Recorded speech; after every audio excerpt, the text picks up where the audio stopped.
সমুদ্র নয় তবুও সমুদ্রের আমেজ।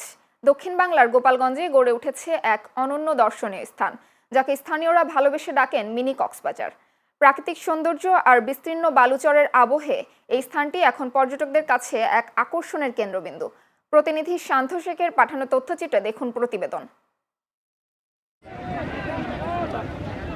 দূর থেকে দেখলে মনে হয় যেন সমুদ্রের তীর, চারদিকে ধুধু বালুচর, আকাশ আর পানির মিতালি, আর বিকেলের সোনালি রোদে ঝলমলে পরিবেশ, ঠিক যেন কক্সবাজার সমুদ্র সৈকতের এক প্রতিচ্ছবি। গোপালগঞ্জ সদর উপজেলার জালালাবাদ ইউনিয়নের মধুমতি নদীর তীরে বিস্তৃত চরে গড়ে ওঠা এই স্পটটি ইতিমধ্যেই নজর কেড়েছে ভ্রমণ পিপাসুদের। বিশেষ করে ছুটির দিনগুলোতে এখানে ভিড় বাড়ছে দর্শনার্থীদের। পরিবার পরিজন নিয়ে ঘুরতে আসছেন নানা বয়সী মানুষ। কেউ ছবি তুলছেন, কেউ বালুচরে হাঁটছেন, আবার কেউ উপভোগ করছেন নদীর শান্ত ঢেউ। সামাজিক যোগাযোগ মাধ্যমে ছবি ও ভিডিও ছড়িয়ে পড়ায় জায়গাটি আরও জনপ্রিয় হয়ে উঠছে। আমি এর আগে এখানের অনেক ভিডিও দেখছি, দেখে আমার অনেক ভালো লাগছে। এরপর আমি আমার হাজব্যান্ডকে বলছি যে আমাকে একটু এখানে নিয়ে চলেন ঘুরতে। ফোনে যা দেখছি এসে ওর থেকে অনেক বেশি ভালো। পরিবেশটা খুবই সুন্দর। আমরা 2 ফ্রেন্ড চলে আসছি আজকে দেখার জন্য। যদি আমাদের ভালো লাগে, আমাদের ফ্যামিলির সবাই আসবে, আমাদের ভালো লাগছে। কোনো ঝামেলা, কোনো ধরনের কোনো বিশৃঙ্খলা নাই। এখানের মানুষ অনেক নম্র ভদ্র। স্থানীয় ব্যবসায়ীরাও পাচ্ছেন নতুন সম্ভাবনার মুখ।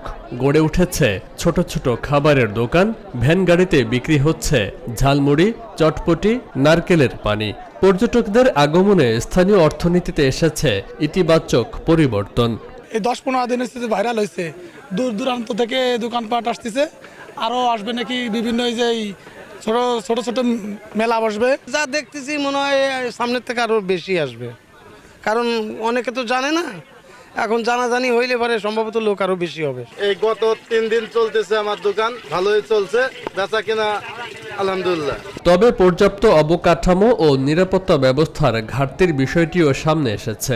পর্যটকদের নিরাপত্তা, পরিষ্কার পরিচ্ছন্নতা এবং স্থায়ী উন্নয়নের জন্য সংশ্লিষ্ট কর্তৃপক্ষের নজরদারি বাড়ানোর দাবি জানিয়েছেন স্থানীয়রা। ফেসবুক আইডিতে আমি প্রচার করার পর থেকে অনেক দর্শক এখানে আসে। তা আসার পরে এখন দেখি যে খুবই সৌন্দর্য লাগতেছে এবং অনেক দর্শক প্রতিদিনকে আমার 2000-3000 করে দর্শক আমাদের এখানে বাড়তেছে। একজনের উচিত অন্যের সেফটির কথা, নিরাপত্তার কথা চিন্তা করা। এখানে অনেক মহিলারা আসে, তাদের নিরাপত্তার দায়িত্ব নিজে নিতে হবে। আমরা স্থানীয় পর্যায়ে চেষ্টা করতেছি এই ব্যাপারটা যতটা সম্ভব কন্ট্রোল করার। নিরাপত্তার জন্য অটোমেটিক আমরা প্রশাসনের কাছে আবেদন জানিয়েছি। আমাদের স্থানীয় যে প্রশাসন, স্থানীয় যে পুলিশ ফাঁড়ি গোপীনাথপুর তদন্ত কেন্দ্র, তাতে আইসি নলেজও দিয়ে আছে। প্রশাসন অটোমেটিক সবসময় এখানে অবস্থান করতেছে। উপজেলা নির্বাহী কর্মকর্তা জানিয়েছেন, এখানে নিরাপত্তা ও পরিষ্কার পরিচ্ছন্নতা নিশ্চিতে কাজ করছে প্রশাসন। ভবিষ্যতে এটিকে একটি নিয়ন্ত্রিত পর্যটন স্পট হিসেবে গড়ে তোলার পরিকল্পনাও রয়েছে। আমরা সেখানে গিয়ে দেখেছি এখানে ভ্রমণ পিপাসু যে মানুষজন আছে তারা এখানে আসছে, উপভোগ করছে, তারা গোসল করছে। পর্যটকদের সার্বিক নিরাপত্তার জন্য আমরা ইতিমধ্যে সংশ্লিষ্ট ইউনিয়ন পরিষদের চেয়ারম্যান, গ্রাম পুলিশ এবং মেম্বারদেরকে সম্পৃক্ত করেছি। তারা নিয়মিত খোঁজখবর রাখছেন।